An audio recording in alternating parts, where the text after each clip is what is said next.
Oh boy, wasn't 2017 a great year for gamers? Not only did Nintendo release the Switch, a fantastic little console that was superior in every way to its predecessor, but we players were treated to a smorgasbord of brilliant titles. The beautiful Breath of the Wild dropped as a launch title for the aforementioned Switch, Super Mario Odyssey was unleashed upon the world, and indie fans finally got to enjoy Undertale on their consoles. You're not here for the good stuff though, are you? You want to hear about the absolute trash that marred the good name of 2017.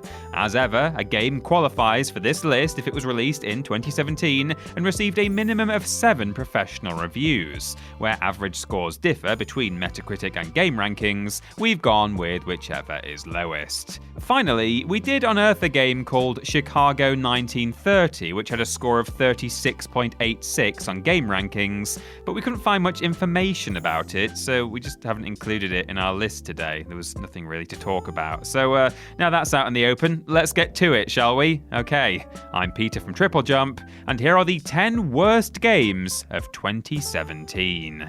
Number 10. Drive Girls, Vita, 39%. We've seen some bizarre premises for games in our time, but a title in which scantily clad women transform into cars and battle gigantic bugs is a new one on us. Released exclusively on the PS Vita, Drive Girls revolves around the Drive Girls, an elite force who've been tasked with ridding Sun Island of the creepy crawlies that have invaded it. Despite its slightly wacky story though, most critics found the game to be incredibly dull. In terms of gameplay, Drive Girls was of the hack and slash variety, with a bonus car mode thrown in for good measure. Sadly, many players found that button mashing, rather than any sort of skill, was the best method for taking down enemies. Some reviewers did note that mowing down adversaries whilst in car form provided some fun, but when the levels are as repetitive as those in Drive Girls, even that has its limits. In short, if you were looking for a game where you get to ogle barely clothed anime ladies, then you might just have some fun with Drive Girls. Before you rush out and buy a copy though, we'd like to remind you there are websites out there where you can see that sort of thing for free, so go do that I suppose.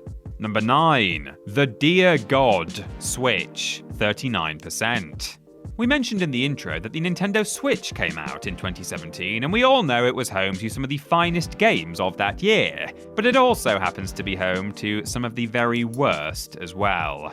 The first of several bad Switch games on today's list is The Dear God, a title for whom the jokes really do write themselves. The premise of the game is thus. Players take on the role of a hunter that has been mauled to death by a pack of wolves. Rather than simply rotting in the ground or making their way to the afterlife though, they're reincarnated as a deer so that they might redeem themselves for their numerous human misdeeds. Visually, The Dear God was lovely, and if you were to judge it based upon its graphics and design alone, you'd probably think it was a half-decent indie title. Unfortunately, behind all of the beautiful pixel art was an incredibly bland and boring platforming experience. Critics panned the story, the controls, and the lack of challenge presented by The Dear God, with most agreeing that the game was all style and absolutely no substance.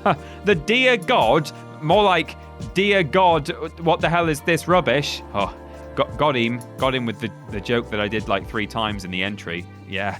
Number 8. Dying Reborn, PS4, 38%. There are some games out there that make good use of VR technology and all it has to offer. However, for every one of those games, there are about a dozen that have lazily jumped on the VR bandwagon in the hopes of making a quick buck. Dying Reborn was one such game. Dying Reborn plays out somewhat like a horror-themed escape room. Players are confronted with a series of puzzles, each of which brings them closer to getting protagonist Matthew out of the hotel in which he's trapped, and finding out what has happened to his sister, Shirley. From a technical standpoint, critics didn't have much to complain about. Dying Reborn controlled just fine, both in VR and otherwise. The graphics were good, but not groundbreaking. The sound design was okay, and there were no bugs or glitches to speak of. What the game lacked, though, was any kind of tension. Somewhat ironically, the protagonist cannot die, so there was no real urgency when it came to solving the puzzles. Speaking of, the brain teasers were, in places, overly obtuse, with players often requiring input from the internet to help them find solutions. On the whole, Dying Reborn wasn't terrible, but a lackluster story, unfair puzzles, and some wonky voice acting meant that it just wasn't worth playing. Number 7. Touhou Kabuto 5 Burst Battle. Switch, 38%. Down at TripleJump Towers, we're always up for a good fight, though because of our super buff physiques that could decimate most any opponent, we tend to keep our fighting virtual. However, when a game like Touhou Kabuto 5 Burst Battle comes along, it's sure to enrage the whole office and result in yet another one of our legendary brawls. James still hasn't recovered from the last one. Burst Battle was a spin-off from the Touhou Kabuto series. Should I know what that is? I don't know what that is, but it was one that failed to live up to the quality of its predecessors. In terms of gameplay, players chose one of 9 different characters before facing off against a string of opponents using a variety of attacks. It was fairly standard stuff. The main thing that critics took issue with was the tempo of the game. If you're a fan of fighting games, you've probably come to expect fast-paced action, something which Burst Battle sorely lacked. Players also found the camera difficult to handle, and often had trouble getting characters to do what they wanted on account of the fact the controls were so temperamental. Fans of the series might have enjoyed seeing some of their favourite characters again, but for everyone else, Burst Battle was a complete waste of time, money, and effort. Number 6. Troll and I. PS4, 36.43%. Here at Team TripleJump, we hate it when a promising game fails to live up to its potential. Seems like Spiral House, the developer behind Troll and I, had bucket loads of ambition, but weren't able to pull off the execution. Troll and I is set in post-World War II Scandinavia and tells the story of Otto, a young boy who befriends the titular troll who is being pursued by a band of merciless hunters that have destroyed Otto's town. The main problem with Troll and I was that nothing about it was as good as it could have been. The story had the potential to be something epic, but fell flat because players found it derivative and cliched. The graphics would have looked more at home on the PS2 than they did on the PS4, and the gameplay had been done far better by other games. Playing as the troll had some merits, but most of the game required players to use Otto, so the poor monster took a back seat. With a more experienced team at the helm, Troll and I could have been something truly special, but the mediocrity of every aspect of the game meant that most players wished it had stayed under whichever bridge it had emerged from. Number 5. Tokyo Tattoo Girls. Vita, 36%. We've already seen one game on today's list that was all style and no substance, and now it's time to take a look at another. Indeed, Tokyo Tattoo Girls was a game that looked very nice, but clearly the devs spent all of the budget on the artwork because the rest of the game was a bit plops. Based on its marketing, you could have been forgiven for thinking that Tokyo Tattoo Girls was a JRPG, but in actuality, the game was of the strategy persuasion. Players take control of one of 6 tattoo masters, women upon whom a number of tattoos have appeared that give them special powers, and must conquer the whole of Tokyo by invading its 23 districts one by one. It sounds great in theory, but in practice, it just didn't work. Some critics felt that what gameplay there wasn't bad, for a few minutes. After that, the game became incredibly dull and repetitive. The story didn't fare much better either, as it just didn't go anywhere. The game could have woven a rich tale of rival clans vying for territory, but it ended up with a plot that felt like an afterthought. Trust us, a full-day session of getting an actual tattoo would be less painful than playing this game. Number 4. Randall. PS4, 35.38%. If you take a moment to browse the Steam, PlayStation, or Xbox digital storefronts, you'll find scores of indie platformers, though for every Celeste or Super Meat Boy, there are a whole load of Randalls. In this game, players take on the role of the eponymous protagonist as he awakens in the city of Nook, with no recollection of how he got there. He's quickly recruited by the local resistance group and finds out that Nook is ruled by an evil mining corporation that not only controls the one available fuel source, but is also able to control the minds of citizens. It was classic, if slightly derivative, dystopian fare. A lackluster plot was the least of Randall's problems, though, as most critics found that the game controlled horribly. It was almost impossible to get Randall to go where players wanted him to, because the distance of his jumps was determined by how long the player held down the X button. For a platformer, this was entirely unforgivable. On a slightly less negative note, critics did give some praise to Randall's visual presentation, which the devs seem to have put a great deal of thought into. It's just a shame they didn't put the same effort into, the rest of the game. Number 3. Hello Neighbor, PC, 33.79%.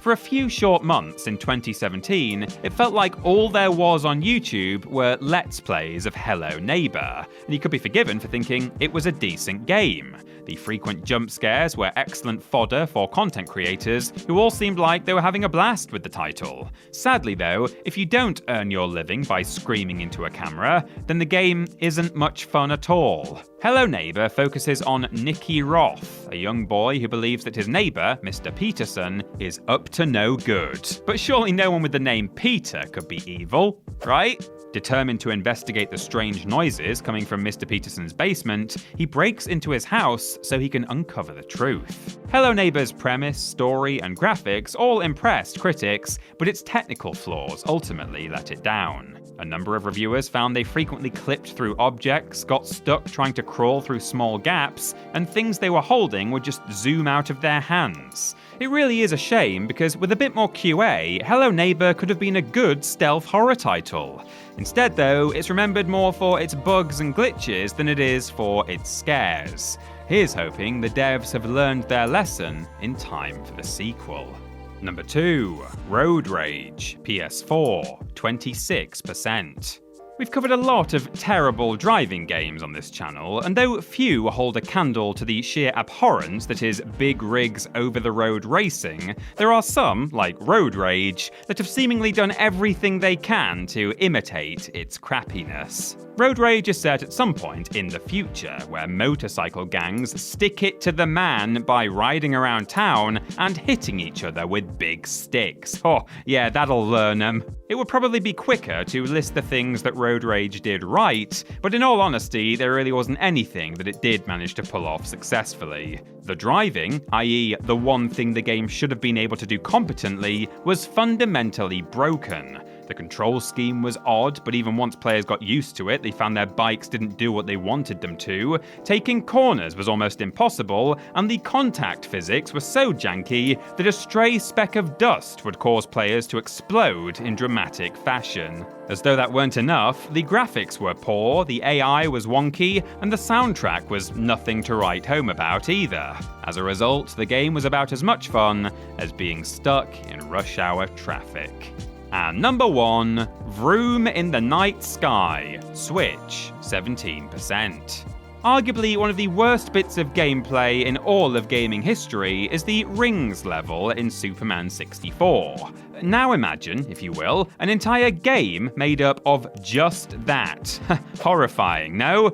Well, that's basically what Vroom in the Night Sky was. Players take on the role of, and I'm quoting here, magical girl Luna, and must fly through the sky on a magical bike in order to collect enough key stars to open the magical gate. Honestly, the game's description uses the word magical so often that we're beginning to think someone was getting a cash bonus every time they dropped it in there. On a technical level, Vroom in the Night Sky worked just fine. It didn't suffer from any major bugs, and if you pressed a button on your controller, the character on screen would do a thing.